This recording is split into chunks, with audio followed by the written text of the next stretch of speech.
اعوذ باللہ من الشیطان الرجیم بسم اللہ الرحمن الرحیم۔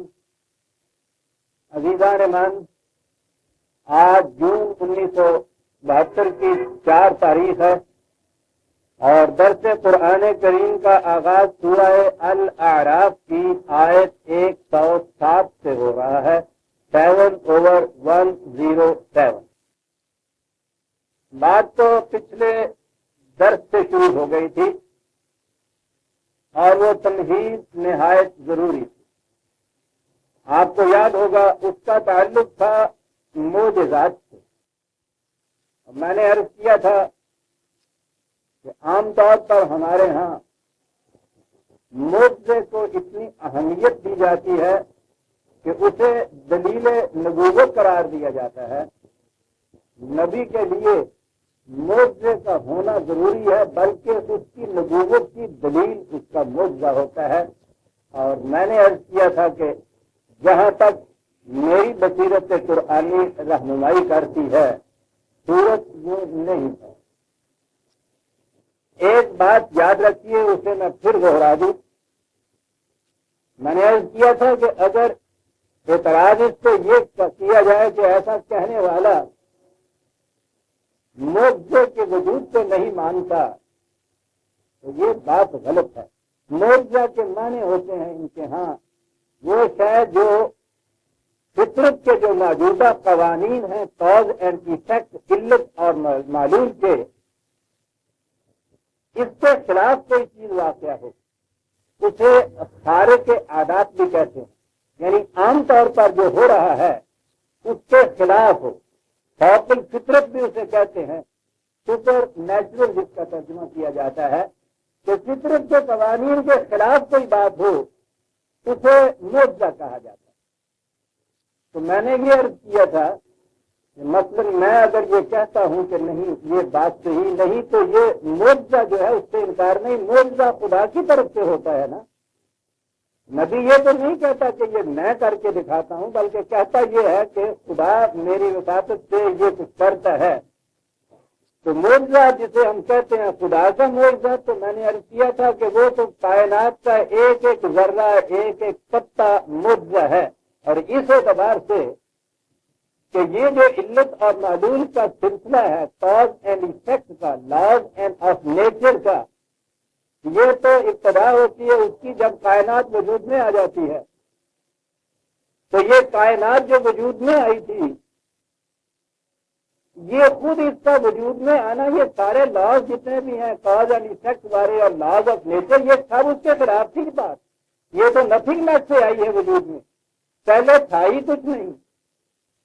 تو جب پہلے کچھ نہیں تھا اور اس سے خدا اس عظیم کائنات کو وجود میں لے آیا، تو اس سے بڑا اور معجزہ ہو کیا سکتا ہے؟ اور حقیقت یہ ہے کہ آج بھی بڑے بڑے سائنٹسٹ عظیم دنیا کے، جنہوں نے بڑے ہی عظیم انکشافات کیے ہیں، جب اس سلسلہ کائنات میں پیچھے کی طرف جاتے ہیں، چلے جاتے ہیں، کاز اینڈ ایفیکٹ کی لڑیاں اور کڑیاں ملتی چلی جاتی ہیں، اور جب اس مقام پہ پہنچتے ہیں کہ پھر ابتدا کیسے ہوئی، تو وہاں پہنچ کے بڑے سے بڑا سائنٹسٹ بھی اسی مقام پہ ہوتا ہے جہاں جاہل سے جاہل انسان ہوتا ہے کہ یہ تو نہیں معلوم ہو سکتا کہ یہ اس کی ابتدا کیسے ہوگی۔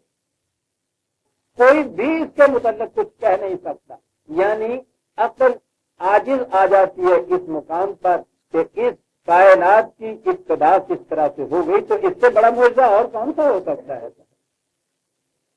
اب اگلی بات یہ ہے کہ جب وہ کائنات وجود میں آ گئی تو اس کے بعد خود خدا نے یہ کہا ہے کہ اب اس کے بعد یہاں جو کچھ ہوگا اس کے لیے ہم نے قوانین بنا دیے ہیں، وَلَن تَجِدَ لِسُنَّتِ اللَّهِ تَبْدِيلًا، اور ان قوانین میں اب کوئی تبدیلی نہیں ہو سکتی۔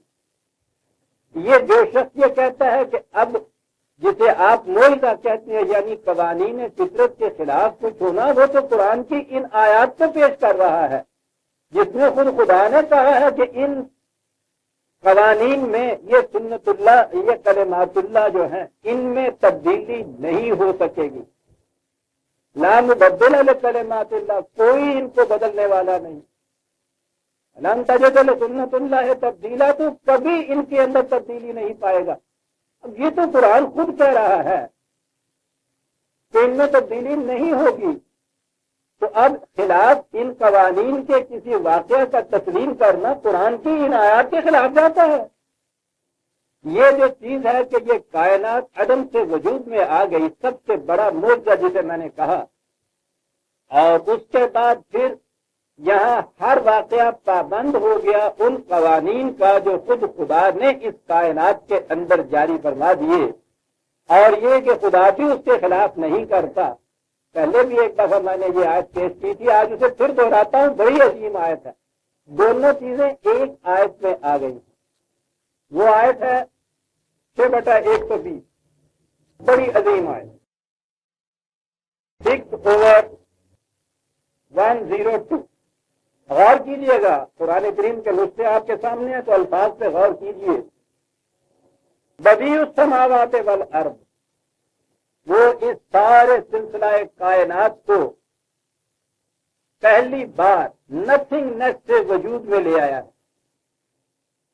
کچھ نہیں تھا اور یہ ساری کائنات کا سلسلہ اس نے تخلیق کر دی۔ یہ کتنا بڑا اعجاز ہے۔ بدیع السماوات والارض، کتنی بڑی قوت ہے، کتنی بڑی قدرت ہے اس کی کہ وہ اس عظیم سلسلے کو نتھنگ نیس سے، عدم سے وجود میں لے آیا ہے۔ بدیع السماوات والارض۔ آگے یہ بات اس سے پھر ہوئی کہ جب وہ ایسا کر سکتا ہے تو کائنات کے وجود میں آنے کے بعد بھی تو وہ ایسا کرتا چلا جائے گا کہ فطرت کے قوانین کے خلاف یہ کچھ کرتا جائے۔ دو باتوں کو یاد رکھیے، اس کا کر سکنا برحق، کر سکتا ہے، کرتا نہیں ہے۔ اس نے کہا ہے کہ کر سکنے کی بات اگر پوچھتے ہو تو جو بدیع السماوات والارض ہے، جو اس کائنات کو عدم سے وجود میں لے آیا ہے، وہ اس نے یہ کیا ہے، اب وہ کیوں نہیں کچھ کر سکتا ایسا؟ لیکن وہ یہ کہتا ہے کہ ہم ایسا اب کریں گے نہیں۔ خود کہا بدیع السماوات والارض۔ بات یہ تھی، عقیدہ تھا عیسائیوں کا کہ خدا کا ایک بیٹا بھی، اس نے کہا کہ یہ چیز خدا کے لیے اگر وہ کر سکتے کرنا چاہے تو اس کے لیے یہ مشکل کون سی ہے؟ وہ تو بدیع السماوات والارض ہے۔ آگے سنیے عزیزان من، کہا کہ وہ کائنات کو تو عدم سے وجود میں لے آیا اور اس کے بعد اس نے اولاد کے لیے ایک قانون مقرر کر دیا فطرت کا کہ وہ نر اور مادہ، مرد اور عورت، میاں اور بیوی کے اختلاط سے بچہ پیدا ہوتا ہے۔ یہ اس نے قانون مقرر کر دیا۔ کائنات کو تو لے آیا عدم سے وجود میں بغیر کسی قانون کے، اور قانون آگے یہ مقرر کر دیا کہ اولاد پیدا ہوتی ہے میاں بیوی کے اختلاط سے۔ یہ اس نے قانون مقرر کیا۔ جو کائنات کو عدم سے وجود میں لا سکتا ہے وہ اپنے لیے بیٹا اسی طرح سے کیوں نہیں پیدا کر سکتا؟ اس نے کہا بدیع السماوات والارض ہم ہیں، اس کے باوجود انا یکون لہ ولد ولم تکن لہ صاحبہ، اس کے ہاں بیٹا کیسے ہو سکتا ہے جبکہ اس کی بیوی کوئی نہیں ہے؟ یعنی اس نے بتایا کہ اس کے بعد قانون ہمارا یہ ہے کہ بیوی کے بغیر بیٹا نہیں پیدا ہو سکتا۔ بدیع السماوات والارض، اتنی عظیم قوتوں کا مالک کہ اس قدر عظیم کائنات کو تو عدم سے وجود میں لے آیا بغیر کسی سلسلہ کاز اینڈ ایفیکٹ کے، اور آگے آ کے وہ کہتا ہے کہ اب رہا بیٹے کا پیدا ہونا، تو کہا ہم نے تو یہ قانون مقرر کیا ہے کہ میاں بیوی کے اختلاط سے بیٹا پیدا ہوگا، تو میرے متعلق یہ کہتے ہیں کہ اس کے ہاں بیٹا ہے خدا کے ہاں۔ کہا خدا کے ہاں بیٹا کیسے ہو سکتا ہے؟ انا یکون لہ ولد، کیسے ہو سکتا ہے جبکہ اس کی بیوی نہیں ہے؟ میں نے کہا تھا نا کہ یہ عظیم آیت ہے۔ ایک طرف اس چیز کی کہ خدا کی قدرت کاملہ اتنی مطلق ہے کہ وہ بدیع السماوات والارض، اور دوسری طرف اس نے اپنے اوپر جو خود پابندیاں عائد کی ہیں، ان پابندیوں کی کیفیت یہ ہے کہ اس کے بعد وہ ان کو توڑتا نہیں ہے۔ اللہ یہ کون لوگ، ارے کس طرح ہو سکتا ہے اس کے ہاں بیٹا جبکہ اس کی بیوی نہیں ہے؟ اور بتائیے، یہ بڑی عظیم چیز ہے۔ کہ بدیع السماوات والارض تو وہ ہو سکتا ہے، وہ ہے، آج بھی پتہ نہیں کتنی اور کائنات وجود میں لا رہا ہے وہ، یزید فی الخلق ما یشاء اس نے کہا ہے۔ ہم تو اس تخلیق کے اندر اضافے کرتے چلے جاتے ہیں، وہاں تو وہ یہ کرتا ہے، لیکن جہاں اس نے تخلیق کے بعد کوئی قوانین مقرر کر دیے ہیں، پھر وہ قوانین کسی دوسرے کی خاطر تو ایک طرف وہ کہتا ہے کہ ہم اپنی خاطر بھی ان قوانین کو نہیں توڑتے، میرے ہاں بھی اب وہ کہتا ہے بیٹا نہیں ہو سکتا کیونکہ بیوی نہیں ہے میری، بڑی اہم ہے۔ یہاں سے بات صاف ہو جاتی ہے جسے ہم معجزات کہتے ہیں کہ یہ ٹھیک ہے، کر سکتا ہے وہ سب کچھ، اس نے یہ کچھ کیا ہوا ہے، اس کائنات کو وہ وجود میں لایا، لیکن اس کے بعد وہ کہتا ہے کہ اب ہم اپنے وضع کردہ قوانین اور جو پابندیاں ہم نے خود اپنے اوپر عائد کر رکھی ہیں ان کے خلاف اب ہم کبھی نہیں کریں گے، اس لیے اب فطرت کے قوانین کے خلاف کچھ نہیں ہوگا۔ اصولی چیز آ گئی۔ اب آئیے یہ جو آیات ہمارے سامنے آتی ہیں، معجزات کے سلسلے میں نے عرض کیا ہے کہ نبی اکرم صلی اللہ علیہ وسلم کے متعلق تو قرآن کریم قدم قدم پر انکار کرتا چلا جاتا ہے۔ مخاطبین یا مخالفین اس دور کے مطالبہ کرتے ہیں آپ سے معجزہ دکھانے کے لیے، اور قرآن ہر بار انکار کرتا ہے۔ وہ کہتا ہے یہ کائنات کا ایک ایک ذرہ اس کا معجزہ، قرآن کریم اس کا معجزہ۔ چیلنج دیتا ہے کہ لاؤ اس کی مثل ایک صورت بنا کے لیا، معجزہ ہے جہاں انسان عاجز آ جائے۔ وہ عرب کے جو اپنی فصاحت اور بلاغت میں کو اتنا ناز تھا کہ وہ اپنے سوا دنیا کی ہر قوم کو عجم کہتے تھے، گنگا کہتے تھے، انہیں چیلنج دیا جا رہا ہے، 23 سال تک چیلنج دیا جا رہا ہے، اور کہا جا رہا ہے کہ جاؤ دنیا میں جس جس کو اپنے ساتھ ملانا چاہتے ہو ملا لو، اور اس قرآن کی ایک سورت کے برابر سورت لے بنا کر بات صاف ہو جائے گی۔ 23 سال تک انہوں نے اتنی جنگیں لڑی، اتنی جانیں دیں، اتنے نقصانات اٹھائے، بالآخر مسلمان بھی ہوئے، اس چیلنج کو قبول نہیں کیا۔ اگر اتنا سا وہ قبول کر لیتے تو حضور کا دعویٰ جو تھا اس کو وہ اس چیلنج کو قبول کرنے کے بعد خود ہی اس دعوے کی تردید کر دیتے، وہ لوگ نہیں کر سکتے۔ اور پھر معجزہ تھا جیسا میں نے عرض کیا پچھلی دفعہ بھی کہ حضور نے یہ کہا کہ قد لبثت فیکم عمرا من قبلہ افلا تعقلون، میں نے تمہارے اندر اپنی عمر بسر کی ہے، کیا تم اس سے اندازہ نہیں لگا سکتے کہ اس قسم کی زندگی کسی جھوٹے کی ہوتی ہے یا سچے کی ہوتی ہے؟ یہ جواب دیے جاتے ہیں ان کے اس مطالبات میں کہ معجزہ دکھاؤ، تو قرآن میں رسول اللہ کے متعلق تو یہ چیز ہے صلی اللہ علیہ وسلم۔ حضرت عیسیٰ علیہ السلام کے کوئی معجزات گناتے ہیں وہ پہلے آ چکی ہوئی ہیں، حضرت موسیٰ علیہ السلام کے معجزات گنائے جاتے ہیں۔ آپ نے اپنا عصا پھینکا تو اژدہا بن گیا، آپ نے جیب سے ہاتھ نکالا تو وہ چمک رہا تھا۔ یہ دو معجزے ہیں۔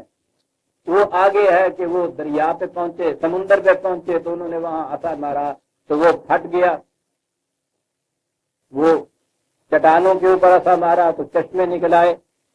وہ جو ہے وہ تو اپنے مقام پہ اس سے پیشتر آ چکی ہیں وہ چیز، میں نے وہاں ان کو بیان کر دیا، پھر آئے گا تو پھر دوبارہ کروں۔ یہ آیت ہمارے سامنے وہ ہے جس میں وہ یہ چیز آ رہی، عصا پھینکا تو اژدہا بن گیا، ہاتھ نکالا تو بڑا چمکنے والا۔ یہی ترجمہ آپ کو ہر جگہ ملے گا، یہی تفسیر آپ کو ہر جگہ ملے گی۔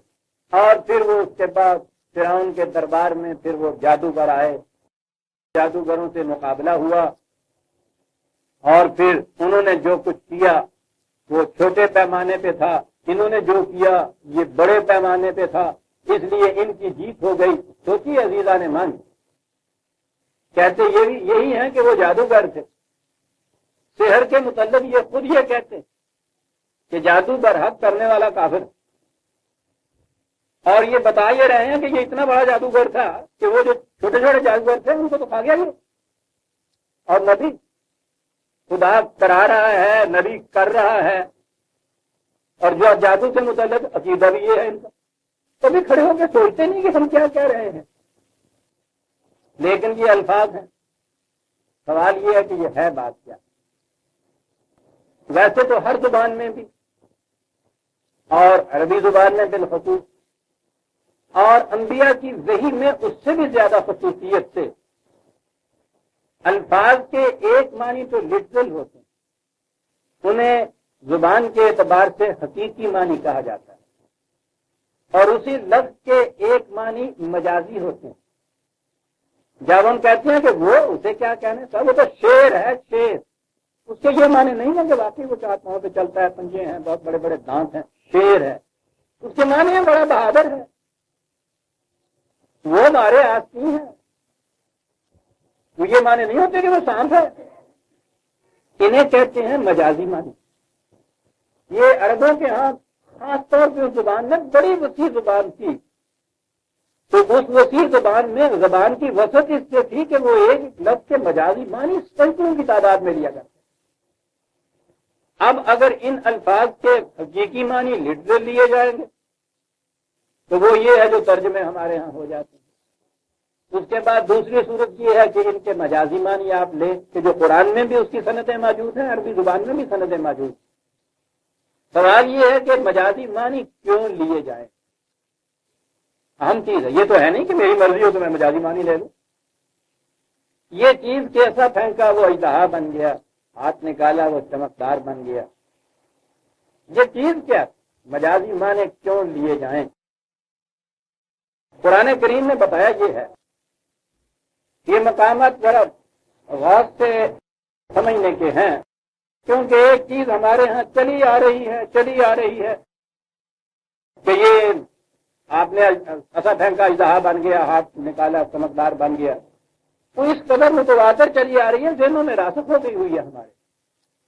تو جو چیز اس طرح سے راسخ ہو گئی ہو، جب اس کے خلاف کوئی چیز آنی ہو تو اس کے لیے ذہن پہ خاصا زور دینے کی ضرورت ہوتی، ورنہ اگر یہ سکولیے جو ہیں آپ اپنی کانشیسنیس سے شعور سے نکال بھی دیں گے تو وہ نیچے دلوں میں گھسے ہوئے ہوتے ہیں، جسے ان کانشیس مائنڈ کہتے ہیں، یہ اس کے نیچے گھس جایا کرتے ہیں، جو ہی آپ ادھر ہوئے پھر وہ نکلایا کرتے ہیں۔ سوال یہ ہے کہ ان کے مجازی معنی کیوں لیے جائیں؟ شیر کو شیر کیوں نہ کہا جائے؟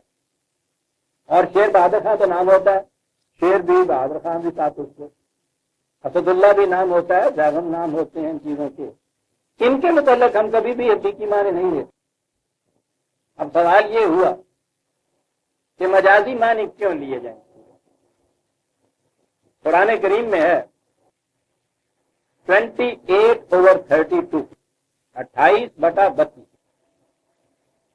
یہی دونوں جنہیں ہم معجزہ کہتے ہیں،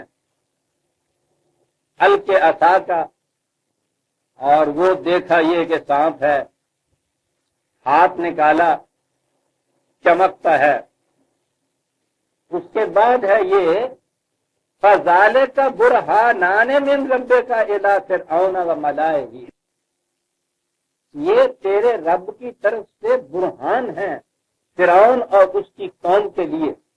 لفظ برہان ہے، یا برہان کے معنی دلیل کے ہوتے ہیں، ریزن کے ہوتے ہیں، اور ایسی دلیل جو بڑی واضح چمکتی ہوئی دلیل ہو، جس دلیل کی کاٹ نہ ہو سکتی، اتنی مبین ہو، واضح دلیل۔ قرآن کریم میں جہاں بھی برہان کا لفظ آیا ہے وہ دلیل کے معنوں میں آیا ہے، اور دلیل تو عقلی اور فکری ہوتی ہے عزیزان من۔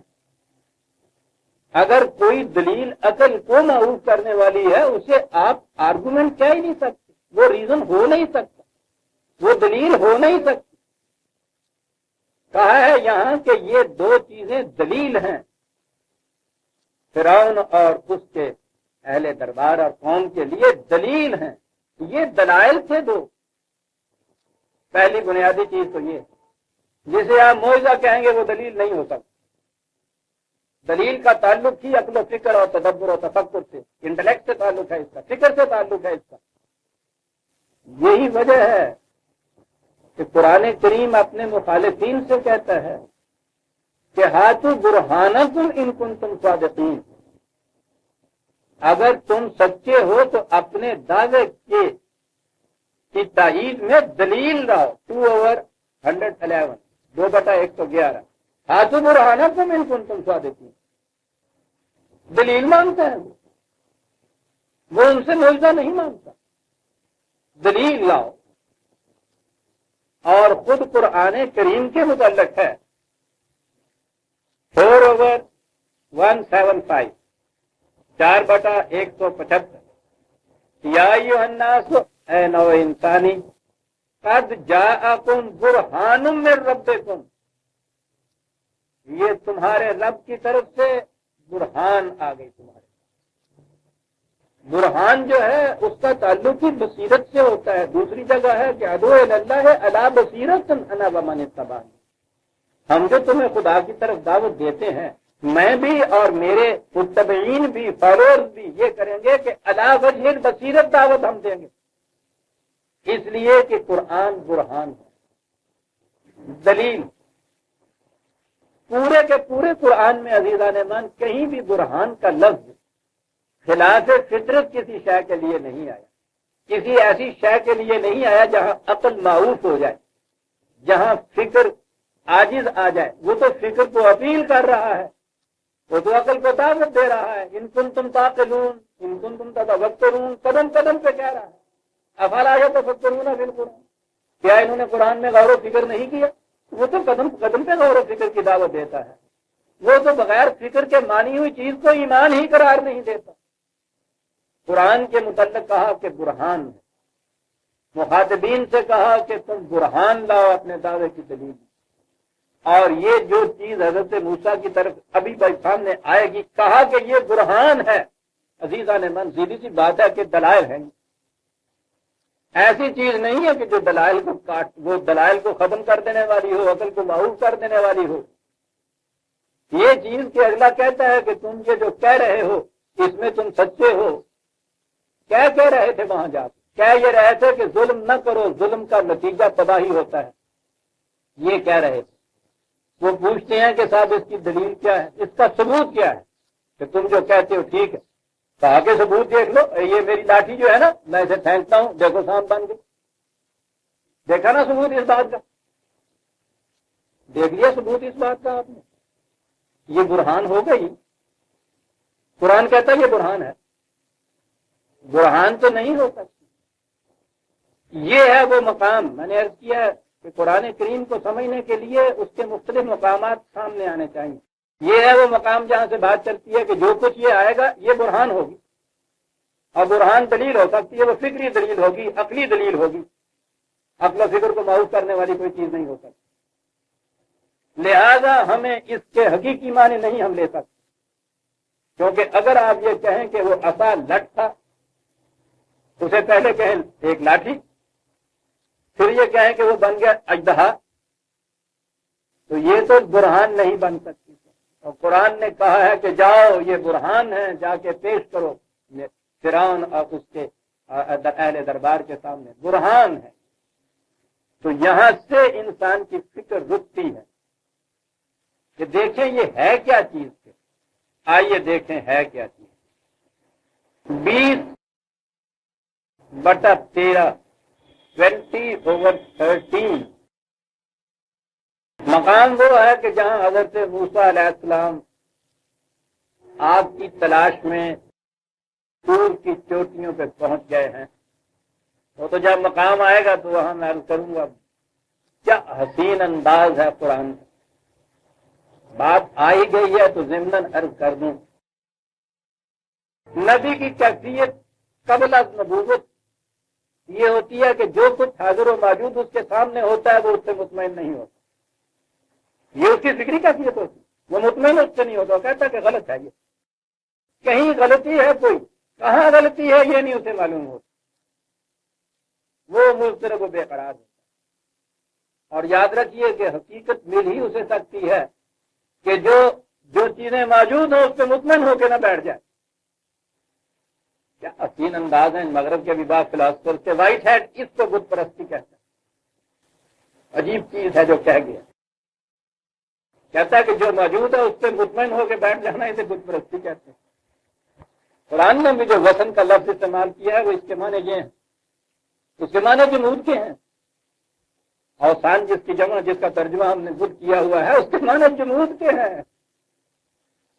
نبی کی کیفیت یہ ہوتی ہے کہ اپنے معاشرے میں دیکھتا ہے کہ معاشرہ صحیح خطوط پہ چل نہیں رہا، وہ مطمئن نہیں ہوتا اس سے، اور یہ معلوم نہیں ہوتا کہ ٹھیک بات ہے کیا، لیکن جو ہے یہ ٹھیک نہیں ہے، اور یہ ہے وہ تڑپ اس کے اندر جو پیدا ہوتی ہے، اس تڑپ کے لیے پھر وہ سرگرداں پھرتا ہے۔ نبی اکرم صلی اللہ علیہ وسلم کے متعلق فرمایا کہ وَوَجَدَكَ ضَالًّا فَهَدَاهُ۔ وہ جو ہمارے یہاں ترجمہ میں نے کیا کہوں کہ ان ترجموں نے کیا کر دیا، ہم نے تمہیں گمراہ پایا، ہدایت دے دی معاذ اللہ۔ دال کے معنی ہوتا سرگرداں، مضطرب و بے قرار، تلاش حقیقت میں سرگرداں پایا ہم نے، اور جب وہ انتہائی شدت کے اوپر پہنچی وہ سڑک جو تھی تو حقیقت تمہارے سامنے بے نقاب ہو کر آ گئی۔ یہ اس کا کام نہیں تھا کہ حقیقت کے چہرے سے خود پردہ اٹھا دے، وہ خود بے نقاب ہو کے سب آتی ہے، وہ جب اس طرح سے اپنے آپ کو ریویل کر دیتی ہے اس کے سامنے اسے وہی کہا جاتا ہے وَوَجَدَكَ ضَالًّا فَهَدَاهُ، ہم نے تجھے تلاش حقیقت میں سرگرداں کیا۔ اور ہر نبی کے متعلق یہ کیفیت ہوتی ہے کہ وہ جہاں پیدا ہوتا ہے اس حاضر و موجود سے وہ بڑا ہی غیر مطمئن ہوتا ہے، مضطرب ہوتا ہے، بے قرار ہوتا ہے، تلاش حقیقت میں مارا مارا پھرتا ہے، اور پھر وہ حقیقت اپنے سامنے اس کے سامنے آ جاتی ہے۔ وَوَجَدَكَ ضَالًّا فَهَدَاهُ، یہاں کہا گیا ہے حضرت موسیٰ علیہ السلام تلاش حقیقت میں سرگرداں پھر رہے، سفر، ہر صبح سفر، ہر شام سفر، چلے جا رہے ہیں، منزل کا کچھ پتہ نہیں ہے، لیکن کہیں قرار نہیں ہے، کہیں وہ سفر ختم نہیں ہوتا۔ وہاں جب پہنچتے ہیں وہ مقام آ جاتا ہے کہ جہاں اب وہ سفر ختم کر دینا ہے اور ان سے کہہ دینا ہے کہ ہاں یہ ہے وہ حقیقت جس کی تلاش میں تم پھر رہے تھے۔ تو کہا وہاں موسیٰ سے آواز دی جاتی ہے، نودیہ یا موسیٰ انی انا ربک، انداز ڈرامیٹک ہے، آواز دی انی انا ربک، انی بڑی محبت، میں نے کہا تھا قرآن میں جہاں خدا اپنے لیے انی کہتا بڑا محبت ہوتا ہے، اس کے بعد جب انا آتا ہے تو اس کے اندر ایک جلال ہوتا ہے، انی انا ربک کا آواز آ گئی۔ اب کیا صورت ہوگی تمہاری؟ کہا کہ بہت پھر لیا تم نے، بڑی مسافتیں طے کر لی، تلاش حقیقت میں تم تو اتنا پھرے کہ تمہارے جوتے گھس گئے، فخلا نہ لائے، وہ جو کہتے ہیں ان سے کہا گیا تھا کہ جوتا اتار کے آنا، بڑی مقدس جگہ آ گئی، مسیطے جگہ آ گئے، فخلا نہ لائے، جوتا اتار دینا، پہاڑی پہ اوپر کھڑے ہیں، وہاں شیر چیتے بندر یہ جیزر کے سارے پھر رہے، فخلا نہ لائے، جوتا اتار دینا۔ میں نے عرض کیا ہے کہ کس طرح سے یہ عرب ان چیزوں کے مجازی معنی ہے، بات سیدھی سی ہے کہ اب بہت چل لیے تم، مسافتیں بڑی طے کی، سفر بڑے طے کیے، سرگردانیاں، صحرا نوردیاں، دشت پیمائیاں، تلاش حقیقت میں بہت کچھ ہوا، اب جوتا اتار کے بیٹھ گیا، اب چلنے کی ضرورت نہیں باقی رہے گی، سفر تمہارا ختم ہوگا، کیوں جوتا اتار دے؟ اِنَّا کا بالوادِ المقدس طوًا، پھر وہی ترجمہ کہ تو ایک مقدس وادی میں آ گیا جس کا نام وادی طوًا ہے۔ بات کرو، عربوں سے پوچھو، زبان سے پوچھو، قرآن سے پوچھو کہ کیا کہہ گیا ہے۔ تقدیس قدسہ کے معنی ہوتا ہے لمبی لمبی مسافتیں، اس لیے کہ تمہاری لمبی لمبی مسافتوں کو طوًا کے معنی ہے لپیٹ کے رکھ دینا، تمہاری لمبی لمبی مسافتیں اب لپیٹ کے رکھ دی گئی ہیں، جوتا اتار دو، اور اس کے بعد وَنَخْتَرْ تو کہو ہم نے تمہیں ایک بڑے مقصد کے لیے چن لیا ہے، فَاسْتَمِعْ لِمَا يُوحَىٰ، یہ بات آ گئی۔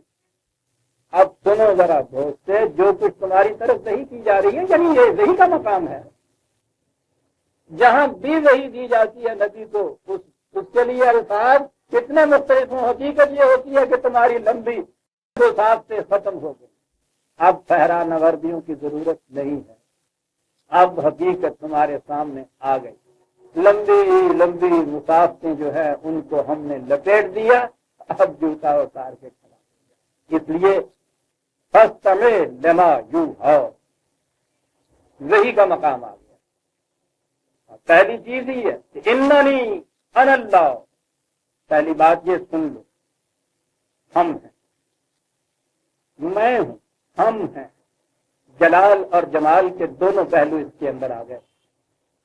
بڑا رؤوف اور رحیم، بڑا جبار اور قہار.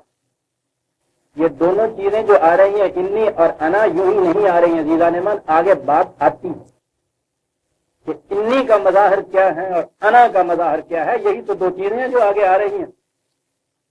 لا الہ الا انا. دیکھیے یہاں الہ جو ہے قادر مطلق، ساورن اتھارٹی کائنات، اختیار کلی رکھنے والا انا، ہم ہیں وہ. فاعبدنی، میری معصومیت اختیار کرو. پھر محبت کرتا ہے میری معصومیت یا واقم الصلاۃ بذکری، اور نظام صلاۃ کو قائم کرو میرے شخص کو بلند کرنے کے لیے. میں کیونکہ یہ مقام نہیں، بات جہاں میں نے آنا ہے وہ آگے آتی ہے، اس لیے اس سے سرسری طور پہ آگے گزرتا چلا جاتا ہوں. جوتے اتار کے بیٹھنے کا یہ وقاف نہیں ہے. ان الساعۃ آتیۃ اکاد اخفیھا. پیغام سنیے، پہلا ہی پیغام کیا مل رہا ہے عزیزان من؟ ایک انقلاب آنے والا ہے. وقت آ گیا ہے کہ ایک انقلاب آئے، بہت بڑا. ساتھ ہمارے یہاں تو بس ساتھ کے معنی قیامت کیا، ان کا قیامت آنے والی ہے، اور جون اللہ میاں نے کہنا شروع کیا اور وہ کہتے چلے جاتے ہیں. وہ تو آتی نہیں ہے. الساعۃ، انقلاب، ایک عظیم انقلاب آنے والا ہے. وہ عجیب الفاظ ہیں. اکاد اخفیھا. اب تک وہ غیر محسوس تھا، چلا آ رہا. اب ہم چاہتے ہیں کہ وہ محسوس اور مشہور شکل میں سامنے آ جائے. آ تو رہا تھا دیر سے. وہ ہر انقلاب جو آتا ہے عزیزان من بہت پہلے سے شروع ہو گیا ہوتا ہے. وہ محسوس شکل میں کسی خاص وقت کے اوپر آ کے ابھرتا ہے. کہا کہ بہت دیر سے یہ چلا آ رہا تھا، اب ہم چاہتے ہیں کہ وہ ذرا اس کی نمود ہو جائے، ابھر کے سامنے آ جائے. عزیزان من سنیے کہ انقلاب کیا ہے. انقلاب یہ ہے کہ لتجزی کل نفس بما تسعی. اب ہو یہ رہا ہے کہ کسی محنت کرنے والے کو اس کی محنت کا پورا معاوضہ نہیں ملتا. انقلاب آنے والا ہے کہ ہر محنت وال کرنے والے کو اس کے کام کا پورا معاوضہ ملتا. انقلاب آ رہا ہے. کتنے جامع الفاظ ہیں قرآن یہ کہ لیس للانسان الا ما سعی. اصول یہ ہے محنت والے کو اس کا معاوضہ ملنا چاہیے. یہ بہت بڑا انقلاب آ رہا ہے. محنت کرتے کرتے مر جاتی ہے یہ بنی اسرائیل کی قوم. دانا ہی کار داں حاصل برد، اور سارے کی ساری وہ فصل کاٹ کے لے جاتی ہے قوم، لے جاتی ہے قوم فرعون. یہ ہو رہا ہے. اب وہ انقلاب آ رہا ہے لتجزی کل نفس بما تسعی. اب انسان من بات دوسری طرف کہیں نکل جاتی ہے، کیونکہ قرآن پہ نگاہ نہیں ہے کسی کی. اس لیے ٹھیک ہے ہم لوگ بھی اس میں آتے ہیں کہ صاحب دیکھیے کہ کتنے بڑا عظیم ایک اکنامک اصول دے دیے ہمارے ہم مارکسزم نے اور کمیونزم نے. اور وہ اصول کیا ہے؟ لتجزی کل نفس بما تسعی. یہ تو 1400 سال پہلے کی بات ہے. اسے وہ الساعۃ کیا رہا، انقلاب کیا رہا. فلا یصدنک عنہا من لا یؤمن بہا واتبع ہواہ فتردی. دیکھنا یہ لوگ جو اس حقیقت پر ایمان نہیں رکھتے کہ ہر ایک کو اس کی محنت کا صلہ پورا ملنا چاہیے، وہ سنگے گراں بن کر تمہارے راستے میں حائل ہو جائیں گے. یہ سمجھ لینا پہلے سے، یہ کوئی پھولوں کی سیج نہیں ہے. یہ کون لوگ ہیں؟ واتبع ہواہ. یہ وہ لوگ ہیں جو اپنی مفاد پرستیوں کے پیچھے چلتے ہیں. نتیجہ تباہی ہے اس کا نتیجہ. میں کہہ یہ رہا تھا کہ یہ مقام کون سا ہے؟ وہی پہلی دفعہ خدا کی طرف سے آئی ہے. یہ ہے وہ وہی جو آ رہی ہے، مسلسل چلی آ رہی ہے. بات کتنا عظیم پیغام ہے، کتنا عظیم انقلابی پروگرام ہے جو دیا جا رہا ہے. اور اس کے بعد ہے وما تلک بیمینک یا موسیٰ. میں اس ترجمے کے اعتبار سے کہتا ہوں کہ آگے کہا ہے کہ یہ اے موسیٰ تیرے ہاتھ میں یہ کیا ہے.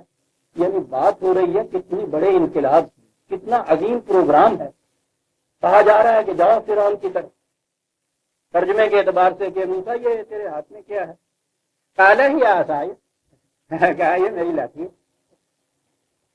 میں کہہ رہا ہوں کہ آپ لیجیے حقیقی معنی، دیکھیے بات کیا بنتی ہے. اتنا ہی تو پوچھا تھا تیرے ہاتھ میں کیا ہے؟ کہا کہ یہ میری لاٹھی ہے میرے ہاتھ میں، اور آگے چل پڑے۔ اتوکل علیہا، میں اس کے ٹیک لگاتا ہوں اس کے اوپر۔ ترجمے کے اعتبار سے کہہ جا رہا ہوں عزیزان من، وَأَحُشُّ بِهَا عَلَىٰ غَنَمِي، اپنی بھیڑوں کو پتے جھاڑ جھاڑ کے کھلاتا ہوں اس سے۔ خدا وہ پروگرام دے رہا ہے، اتنے بڑے عظیم پروگرام کے لیے ہدایات نافذ ہو رہی ہیں، ان کو بھیجا جا رہا ہے، ان سے پوچھا جا رہا ہے تجھ سے بیٹھا اسی ہو کہ تیرے ہاتھ کی ہے لاٹھی بھی ہے، اس پہ ٹیک لگاتا ہوں، پتے جھاڑتا ہوں بھیڑوں کے لیے، ولیہ فیہا معارف اخری، اور بڑے بڑے کام جس سے میں لیتا ہوں، آپ کو کیا پتا یہ کی ہے۔ یہ ہے عزیزان من جب ترجمہ اس کو لیں۔ قرآن نے کہا تھا کہ یہ برہان ہے، قال القیہ یا موسیٰ فالقاها فاذا هی حیۃ تسعی، ہاں ذرا ڈالو اسے، ترجمہ ڈال دو تو ذرا اس کو زمین پہ۔ وہ ڈالا تو دیکھا تو وہ بہت بڑا جہاز آدھا چلا جا رہا ہے۔ وزن یدا کا علاج جناحے کا تخرج بیضاء من غیر سوء آیت اخری، اور ذرا ہاتھ تو نکالو یہاں سے جو تم نے اس طرح سے رکھا ہوا ہے، یوں رکھا ہوا تھا، وہ نکالا تو وہ جناب بجلی جیسا چمک رہا تھا۔ آیت اخری، یہ اور آیت دیکھ رہے ہیں، یہ آیت لِنُرِيَكَ مِنْ آیَاتِنَا الْکُبْریٰ، اس لیے دیے ہیں کہ بڑی بڑی عظیم آیات تمہارے سامنے اب آنے والی ہیں۔ اور یہ کہنے کے بعد کہا اذهب إلى فرعون إنه طغى، جاؤ فرعون کی طرف، بہت ہی حدود فراموش ہو گیا، بڑا سرکش ہو گیا۔ آخر میں یہ پھر کہا ہوا ہے، پہلے وہ پروگرام دیا ہے، ہدایات دیے ہیں، بتایا ہے کتنا عظیم وہ انقلابی پروگرام ہے جو تمہیں دیا جا رہا ہے، اس کے بعد درمیان میں یہ چیز آئی ہے، اس کے بعد یہ کہا ہے کہ ہاں اب لو اور جاؤ فرعون کی طرف۔ وہ مچھری کیا جن کہنے بہت بڑا سرکش ہو گیا ہے۔ آپ غور فرما رہے ہیں عزیزان من کہ کیا صورت ہو رہی، اتنی بڑی عظیم چیزیں جو دو ملی کے ساتھ یہ ڈالا اور وہ اژدہا بنا، یہ کیا تو وہ یہ چمکنے والا بنا، تو یہ تو ایسی مثبت چیزیں تھیں کہ جس کے بعد جواب ہی نہیں تھا۔ یہاں یہ سننے کے بعد یہ پروگرام جو ملا ہے تو اس کے بعد جب کہا جاؤ فرعون کی طرف تو کالا رب اشرح لی صدری ویسر لی امری واحلل عقدۃ من لسانی یفقہوا قولی۔ یا اللہ، بڑا ہی ہمت شکن پروگرام ہے، بڑا ہی صبر آزما مرحلہ ہے۔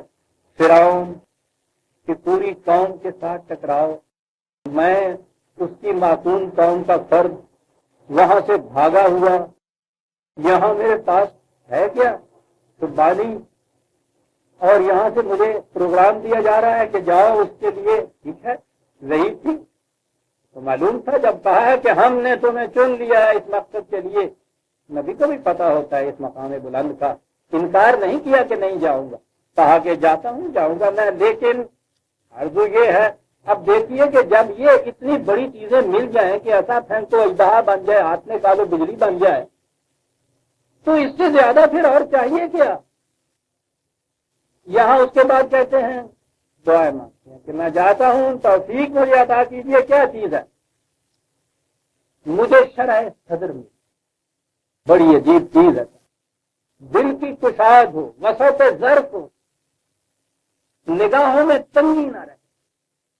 ایک انقلابی کے لیے کتنی بڑی چیز کی ضرورت، جسے اتنے بڑے وہ ملک سے ملے ہوئے ہوں، اس کے بعد اس کو ضرورت کیا کچھ اور مانگنے؟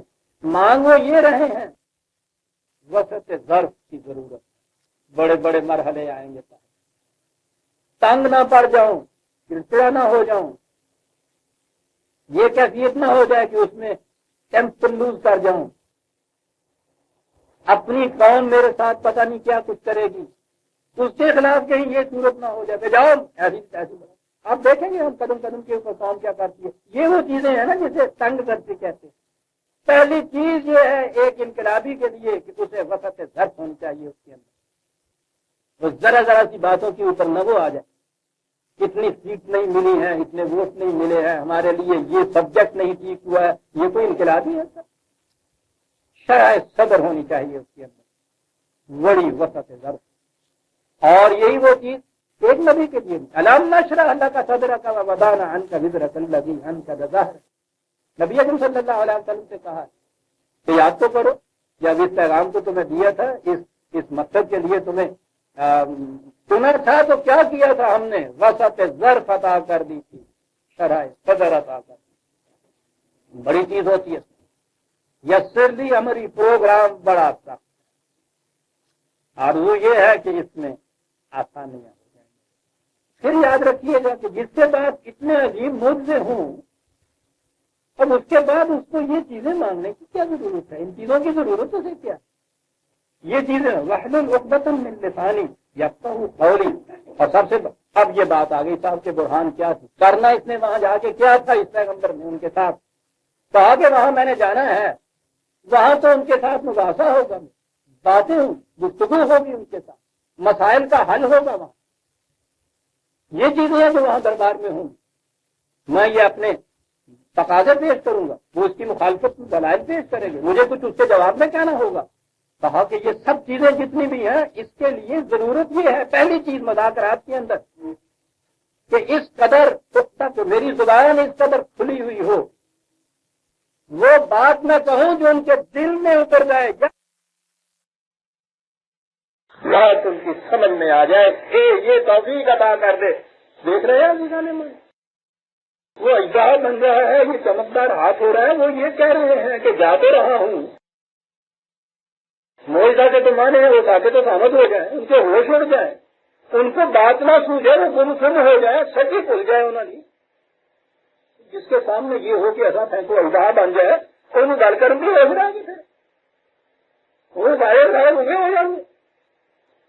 کہتے ہیں کہ وہاں تو یہ مقام آنے والے ہیں پورے دربار کے وہ لوگ, اور پھر معلوم ہے حاکم قوم کے لوگ اتنی مہذب قوم, وہ جب دلائل پہ اتریں گے, جب وہ بحث وہاں ہوگی, آرگومنٹ کی صورت ہوگی. ایک تو یہ چیز ہے کہ وہاں بیٹھ کے ذرا کی پشاد ہو, تنگ نہ پڑ جائے, پتہ نہیں وہ کیا کیا طنز کریں گے وہاں, کچھ ان کے دیں گے. دیا تھا نا جاتا ہی طنز فرعون نے, موسیٰ بڑے ہی احسان فراموش, ہم نے پالا پوسا, محلات میں شہزادوں کی زندگی تم نے بسر کی, اور اس کے بعد آج تمہاری کیفیت یہ ہے ہمارے سامنے آ کے اور یہ بات کرتے ہو. یہ تھی نا جو چیز کہی تھی, لیکن یہ جس نے یہ دعا مانگی تھی کہ کشاد عطا کر دے سینے میں اور زبان میں وہ طاقت دے دے کہ بات سمجھا سکوں, پتہ کیا جواب دیا تھا؟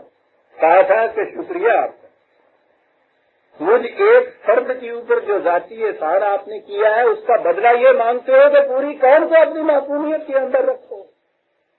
احسان کا بدلہ لے رہا ہے تو مجھ سے لو. یہ وہاں باتیں ہوئی, کس کی توفیق مانگ رہے ہیں؟ زبان میں ایسی طلاقت عطا کر دے کہ میری بات ان کے دل میں اتر جائے, شرح صدر ایسی بات کر دے کہ پتہ نہیں انہوں نے کیا کیا وہاں کہنا ہے, تنگ نہ پڑ جاؤں. میں نے ایک جواب دیا, جب آگے آئے گے آپس میں ان کی جواب سوال آپ دیکھیے گا کس قدر وہاں کیسے کیسے دلائل وہاں آئے تھے, کیا کیا چیزیں وہاں کہیں گئی تھی. یہ بات تو عزیزاں نے من, یہ حضرت موسیٰ علیہ السلام کا اس دربار میں جانا اور وہاں جو چیزیں ہوئی ہیں. تو ایک اور بات, جب یہ ان دلائل سے یہ بالکل ثابت ہو گئے, فرعون اور اس کے اہل دربار, وزیر, مشیر, بڑے بڑے دانشور, کوئی جواب نہیں سوچ رہا تھا. اس شخص کا جو گڈریا ہے یہ تو اس وقت یہ تھی نا, وہاں سے صحرا سے آ رہا ہے, جنگل سے جسے کہتے ہیں, وہ سامنے کھڑا ہے, بات نہیں بنتی. فرعون جھیم کیا, اس نے کہا کہ یہ اب سیاست فرعونی آئی سامنے, جواب نہیں بن پا رہا. کہنے لگے موسیٰ یہ باتیں پھر کریں گے, تم پہلے یہ بتاؤ کہ یہ جو اتنے بڑے سارے یہ وزیر امیر یہ سب بیٹھے ہیں, ان کے جو سلف صالحین گزرے ہیں, ان کے اسلاف, ان کے بزرگ, ان کے آباء و اجداد, وہ ظاہر ہے کہ وہ سارے کے سارے مشرک تھے, تو صحیح مطلب کافر. کہا یہ بتاؤ کہ ان کا حشر کیا ہو رہا ہے وہاں, آپ نے دیکھا سیاست فرعون؟ سیدھی سی بات ہے، نبیوں نے کہنا جہنم میں ہے، جو ہی ان سے کہا کہ تمہارا باپ جہنم میں، تمہارا دادا جہنم میں، وہ حضرت صاحب تمہارے جہنم میں، تمہارے چھٹا موٹی کر دیں گے۔ موسیٰ ان باتوں کو چھوڑو، یہ پھر بعد میں کر لیں گے، بڑا وقت پڑا ہے، جس کا جواب نہیں بتا یہ بتاؤ اس کے اخلاق کا اس وقت کیا حال ہے؟ سیاست فرعون، اور جس نے دعا مانگی تھی کہ میری زبان میں یہ جواب دیا جاتا ہے، فرعون جو مر جاتے ہیں ان کا معاملہ ان کے خدا کے ساتھ ہوتا ہے، مجھے بتاؤ بنی اسرائیل کو میرے ساتھ بھیجتے ہو یا نہیں؟ یہ ہے ایک پیغمبر کی شان عزیزان مان، وہ آتا ہے ان کے فریب، جو مر جاتے ہیں ان کا معاملہ اس کے ساتھ ہوتا ہے۔ یہ پوچھنا ہے تو اس سے پوچھو، میں تو یہ کہنے کے لیے آیا ہوں کہ بنی اسرائیل کو میرے ساتھ میں تو کیا بڑی بلا ہے جناب، بڑی بلا ہے۔ کیوں نہ ہوتا دعا مانگ کے چلا تھا واحلل عقدۃ من لسانی یفقہوا قولی۔ یہاں یہ کہا قال قد اوتیت سؤلک یا موسیٰ، اور بھی ہیں اس کے، ہاں تو چلیے بات سامنے آئی ہے تو کہتی چلے واجعل لی وزیرا من اہلی ہارون اخی۔ معاملہ اکیلے کا نہیں، بڑی مہم سے میرے بھائی کو بھی میرے ساتھ، کچھ تو میرا بوجھ بٹائے۔ وزیر کے معنی ہوتا ہے بوجھ بٹانے والا، کیا وزیر ہوں آگے نہیں قوم دے تو ہور بوجھ لدوں والے بوجھ لگ تو ماتا ٹھیک ہے، یہ بکری ڈال ہے جو کوئی بوجھ چکن والا ہو کوئی بوجھ لداؤن والا ہو، بوجھ سے ہے نا، کچھ تو بوجھ بٹائے۔ ٹھیک کاہے کے لیے یہ ساری چیزیں مانگ رہا ہوں؟ شرح صدر کر، طلاقت زبان عطا فرما، ساتھ ایک بھائی بھی دے دے، کچھ میرا بوجھ بٹائے گا۔ کاہے کے لیے یہ سب کچھ ہے؟ کہ نسبحک کثیرا، ترجمہ ہے تاکہ ہم تمہاری بہت زیادہ تصویر کریں۔ تو بڑی بڑی بھاری تصویر ہوئی ہے نا، کیا ہے نا بوجھ بٹائے۔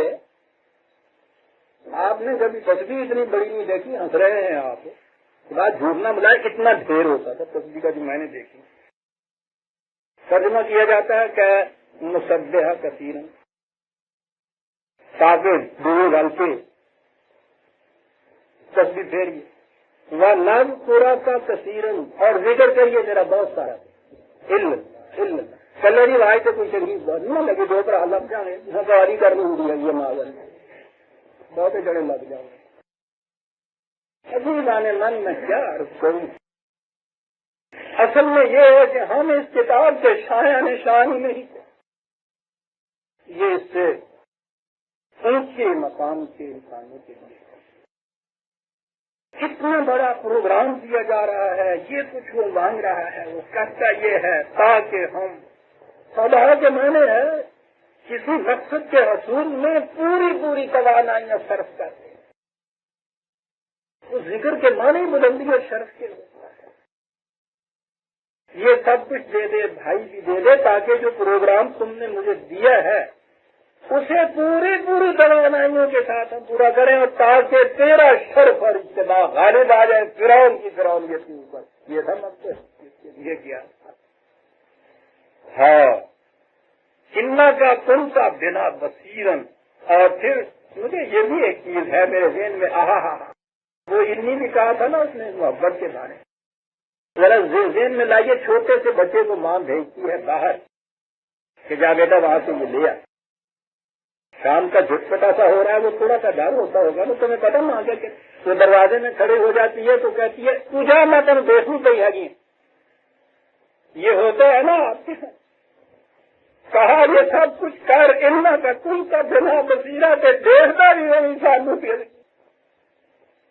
اللہ اکبر، سادہ دھیان بھی رکھے، یہ تھا مرحلہ انقلاب کا عزیزان من، کتنی دل دوست تھی یہ آرزویں، کیسی جانگداز تھی یہ دعائیں کہ ادھر زبان سے نکلی وہاں جا کر ٹکرائی، اور ندائے جمال نے کہا کالا قد اوتیت سؤلک یا موسیٰ، ہاں موسیٰ ہم نے تیرے سوالات کو قبول کر لیا، ایسا دیں گے ہم، ایسا کریں گے ہم اب یہاں پھر اور بڑی بڑی عجیب بات آتی تو یہ سب کچھ مانگا اور ادھر اس سے کہہ دیا کہ صاحب تھا ٹھیک ہے ہم نے دے دیے تو مانگو گے اس مقام پہ نہیں، دوسری جگہ ہے سورہ شعراء کے اندر کہا کہ ہم نے سب کچھ دے دیا ہے اور دیکھنا اب اپنے پروگرام کی تکمیل میں سستی نہ کرنا، یہ وہاں بھی یہ ہے اور اس کے بعد یہ کہا ہے، حالانکہ جب یہ کہہ دیا جائے کہ تیری دعا قبول ہو گئی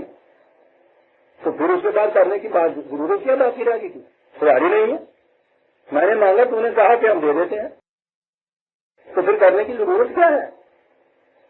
کہا کہ اب یاد رکھنا سستی نہ کرنا اپنے پروگرام کے اندر، یہ سمجھتے کہ دعا قبول ہو گئی۔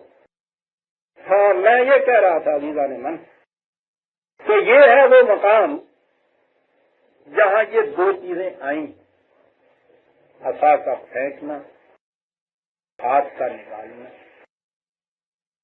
اب ان مقامات کو سامنے رکھیے اور پھر اسے کہ یہ برہان ہیں جو تمہیں دی جا رہی ہیں، فرعون کی طرف جا رہے ہیں پیغام لے، کہہ رہے ہیں کہ میری زبان میں طلاقت دے، میں بات سمجھا سکوں، سینے میں کشاد میرے عطا کر، بھائی بھی ساتھ میرے دے دے، تو اتنے عظیم معجزات یہ دینے کے بعد پھر یہ ان چیزوں کی ضرورت کیا باقی رہتی ہے پھر؟ اور اگر اس کے بعد بھی ضرورت باقی رہتی ہے تو پھر یہ اس کو کہے کے لیے تیلی بھی کی تھا روٹی بھی کھا دی۔ اتنے عظیم معجزات کے بعد یہ چیزیں جو ہیں یہ مانگی جا رہی ہیں۔ خدا بھی مقابل یہ نہیں کہتا کہ کیا کہہ رہا ہے یہ کچھ جو ہم نے تمہیں دے دیا اس کے بعد ضرورت کیا باقی رہتی ہے، وہ بھی نہیں کہتا ہے کہ تمہاری دعا کو ہم نے سن لیا، یہ ہوگا ٹھیک ہے جاؤ، ہمت نہ ہارنا، سستی نہ کرنا، ہمت سے کام لینا۔ ان معجزے کے بعد پھر بھی ہمت سے کام لینا، سستی نہ کرنا، ہم تمہارے ساتھ ہیں، ٹھیک ہے۔ یہ ہیں وہ مقامات عزیزان من جہاں سے پھر یہ چیز آتی ہے کہ معنی ان کے لٹرل نہیں ہے، معنی حقیقی نہیں ہے ان الفاظ کے، عربی زبان کے قاعدے کے اعتبار سے بھی ہے، وہ مجازی معنی لیتے ہیں۔ یہ جو الفاظ ہیں ان کے ہاں کے آپ شعرائے عرب کے ہاں دیکھیے گا، ان کے لغت میں دیکھیے گا، ان کے مجازی معنی وہ خود لکھتے ہیں۔ آ جائیے ان آیات کی طرف، فَأَلْقَ عَصَاهُ فَإِذَا هِيَ ثُعْبَانٌ مُبِينٌ۔ عصا، یہ عصا جو لٹ ہے نا، یہ حقیقی معنی اس کے معنی یہ ہے نہیں، یہ جو مادہ ہے اس کا عین سین واو، اس کے معنی ہوتا ہے اجتماعی طور سے کسی چیز کو مضبوطی سے پکڑ دینا۔ اب یہ معنی جو تھے یہ تو ایبسٹریکٹ چیز تھی نا لفظی، اب محسوس وہ عرب کو محسوس چیزوں کو خوبر دینا۔ انہوں نے دیکھا یہ کہ انسان پورے کی پوری انگلیاں بند کر کے مٹھ کا زور سے جو پکڑتا ہے تو یہ اس چیز کو پکڑتا ہے جسے ہم لاٹھی کہتے ہیں۔ وہ اس عصا کو اس لیے عصا کہتے تھے کہ اس کو اس طرح سے پکڑا جاتا ہے۔ اس کے بنیادی معنی ہوتے ہیں کسی شے کو اجتماعی طور پر پوری قوت سے پکڑ لینا۔ اس لیے اس میں سختی بھی پائی جاتی ہے، قوت پائی جاتی ہے، اجتماعیت پائی جاتی ہے، اور اسی اعتبار سے وہ ایسی جماعت کو، ایسی قوم کو جس میں پوری کی پوری یگانگت، اجتماعیت، یونیفیکیشن، ان کے اندر اتحاد پورا موجود ہو اور صاحب قوت ہو، اس جماعت کو عصا کہتے ہیں عرب۔ وہ جو قرآن نے کہا تھا حضرت موسیٰ سے کہ فَاضْرِبْ عَصَاكَ بِالْحَجَرِ، وہ یہ نہیں تھا کہ اپنی لاٹھی کو جا کے چٹانوں سے مار دے، کہا یہ تھا کہ اپنی اس جماعت کو، اس قوم کو لے جا کے پہاڑیوں کی طرف وہاں چشمے مل جائیں گے تمہیں پانی کے۔ جماعت جو متفق ہو آپس میں اور اس میں قوت و صلابت بھی ہو اور اعتلاف بھی ہو، عربوں کے ہاں اس جماعت کو عصا کہا جاتا ہے۔ ہر اس شے کو جس میں سختی اور صلابت ہو، اجتماعیت ہو، اس کو مضبوطی سے تھاما جائے، ہر اس چیز کو وہ عصا کہتے ہیں۔ میں ادھر چلا آیا، الفاظ وہی سامنے رکھیے آپ، کہا تھا نا کہ یہ کیا ہے، جسے ہم نے کہا تمہارے ہاتھ میں کیا ہے، پروگرام پورا دے دیا وحی کے ذریعے، ہدایات دے دی۔ اس کے بعد پوچھا یہ کہ کیوں موسیٰ، کیا خیال ہے ان ہدایات اور اس پروگرام کے متعلق؟ کیسا رہے گا؟ یہ ہے جو اس کے بعد پوچھنا چاہیے کہ ذرا سوچو تو صحیح کیسا رہے گا. انہوں نے کہا آپ کیا کہتے ہیں؟ یہ پروگرام کیا ہے آپ نے یا اتھایا ساری قوتیں، ساری سلامت، ساری سختیاں، اجتماعاتی زندگی، یہ تلاش کی ہے، یہ سارے کا سارا اس کے اندر آ گیا ہے. اب کیا پوچھتے ہیں کہ یہ کیا دیا تم نے، کیا دے دیا صاحب؟ یہ سب کچھ اس میں آ گیا. اور اگلی بات آ گئی اتوقع والا ہے، اب یہی میرا سہارا ہوگا، مجھے کسی اور سہارے کی ضرورت نہیں ہے. میرا سہارا یہ جو پروگرام، یہ وحی کی ہدایت دی ہے. اب آگے جو تھا نا وہ بہا علی غنمی، جس کے معنی یہ ہے کہ میں اس سے پتے جھاڑتا ہوں اپنی بھیڑوں کے لیے. یہ جو بنی اسرائیل کی بھیڑیں، اوشو کے معنی ہوتا ہے کسی سوئے ہوئے کو بیدار کرنا، جھنجھوڑنا، انگیخت کرنا، اس کو بیدار کرنا، اس کو آمادہ کرنا کسی کام کے اوپر. سست بیٹھے ہوئے کو کچو کے دے کے اٹھا کے بگا دینا، یہ ہوتا ہے. صاحب کوئی بات نہیں ہے، مجھے پتا ہے وہ قوم میری ہے، بہت سست ہے، اس وقت خادیدہ ہے، اس کی صلاحیتیں بیدار نہیں ہیں. یہ ایسا پروگرام تم نے مجھے دے دیا ہے اور ایسی ہدایت دی ہے، میں تو جھنجھوڑ کے رکھ دوں گا ان کو. وہی ہمارے بلخرا، اور پھر جو کام میرے سامنے آیا، جو مرحلہ میرے سامنے آئے گا، اس سے حل کروں گا میں. آپ دیکھ رہے ہیں کہ یہ اجزا کیا بنتا ہے، یہ اساس کیا ہے جو وہاں مل رہا ہے. یہ اساس کی خصوصیات بتائیں. میں نے عرض کیا نا کہ اوپر کی آیات کے ساتھ مسلسل پڑھیے تو بات سمجھ میں آتی ہے. وہی ہے، پروگرام ہے، ہدایات ہیں، اس کے نتائج ہیں، یہ تم نے کرنا ہے. اس کے بعد اگر یہ ہو جائے کہ صاحب تیرے ہاتھ میں کیا ہے، بیٹر ہو گیا، میں اسے پتے جھاڑا کرتا ہوں، مینا سے جب کو آئے گا. کہا یہ ہے کہ کہو کیسا پروگرام تم نے اس کو سمجھا، کیا ہے، کہا کیا سمجھا ہے، پروگرام دیا ہے تم. دنیا بھر کی قوتیں، صلاحتیں، اطلاع، اجتماعیت، ہر چیز اس کے اندر موجود ہے. میرا تو سہارا زندگی کا بن گیا ہے صاحب. اور پھر اس کے بعد میں جاؤں گا بنی اسرائیل کی یہ جو بھیڑیں مجھے دے دیے تم نے، میں گڈریا ہوں ان کا، تو میں جا کے ان کو اس طرح سے بیدار اور انگیز کروں گا، اس کے ذریعے سے اٹھ بیٹھیں گے وہ سارے بڑے قوم اس سے نکلیں گے. شکریہ، بہت بڑا ہے جو کچھ تم نے مجھے دیا ہے.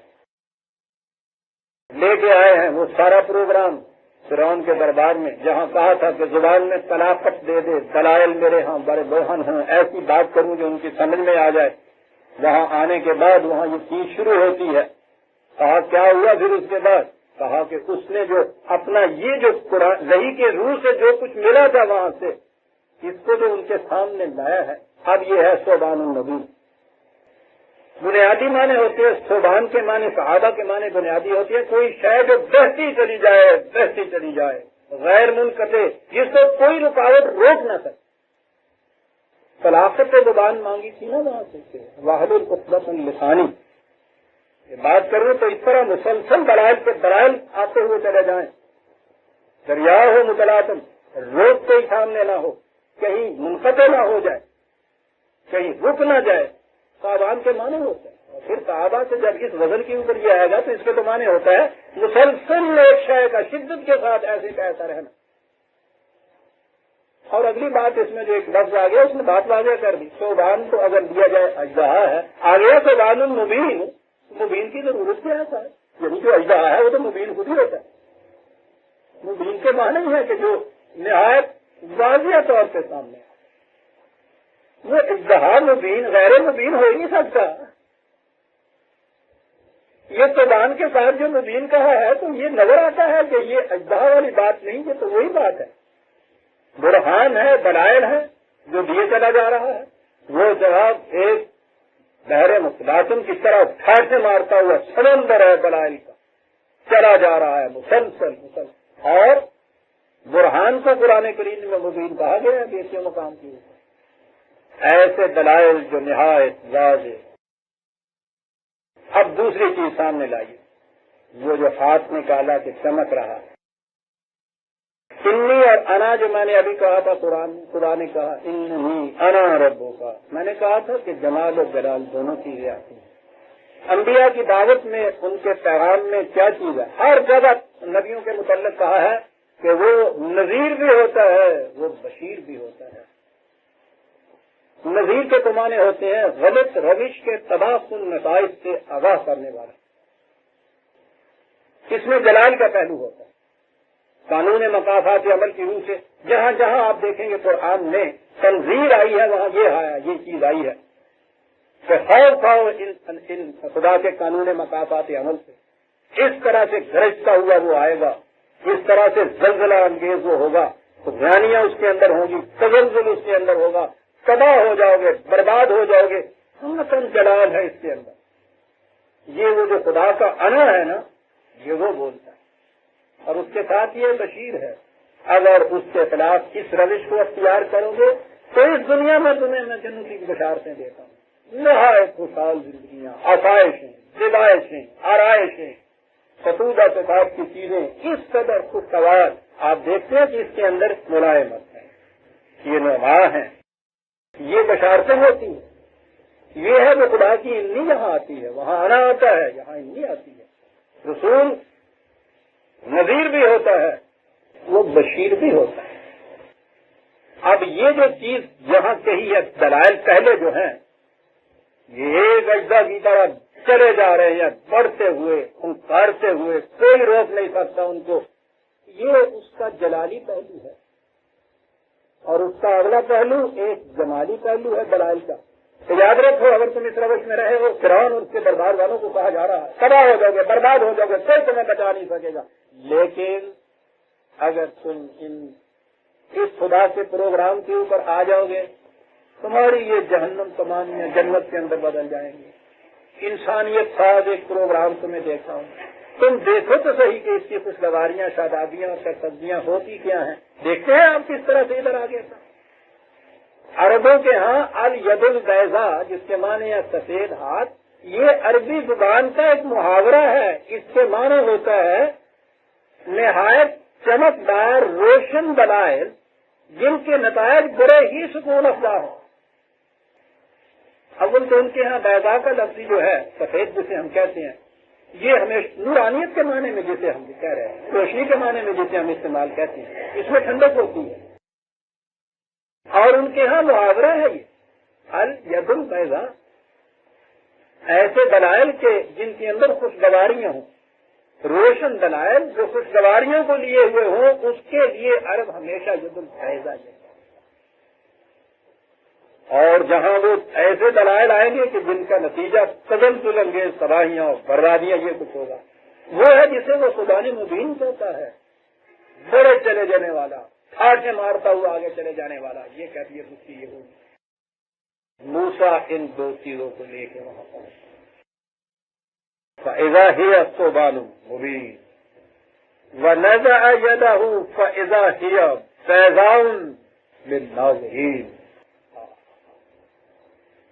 پھر اس نے پہلے یہ چیزیں جلال انگیز مقافات عمل کے نتائج بتائے تو اس سے تہلکہ مچا دیا.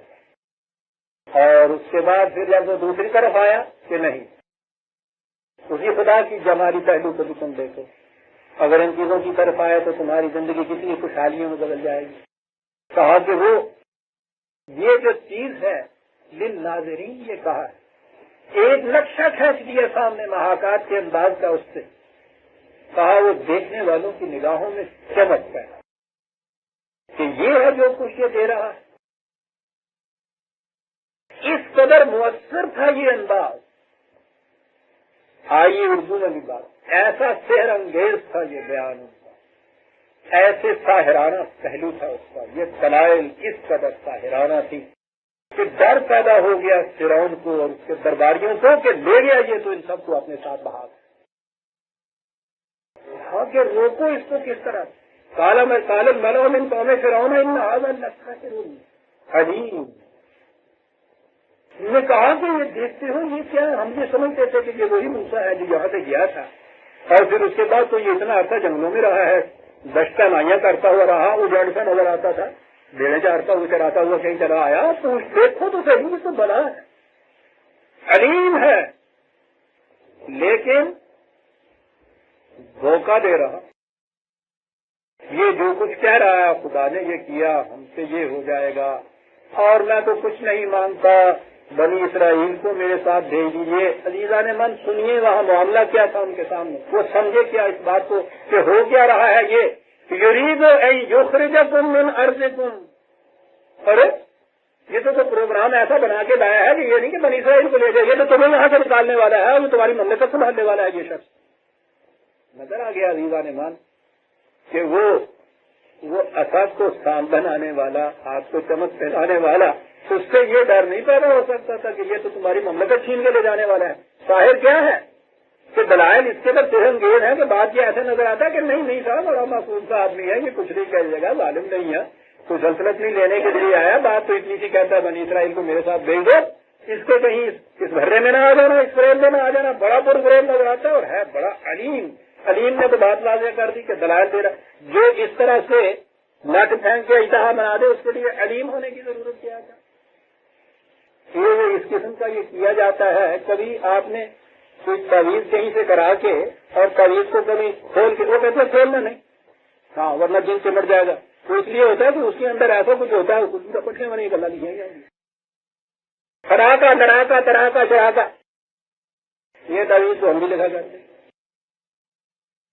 چاہے اگر جادوگر ہے تو اس کے لیے تو علیم ہونے کی ضرورت ہی نہیں رہتی. مداری کڈا تو عالم ہوں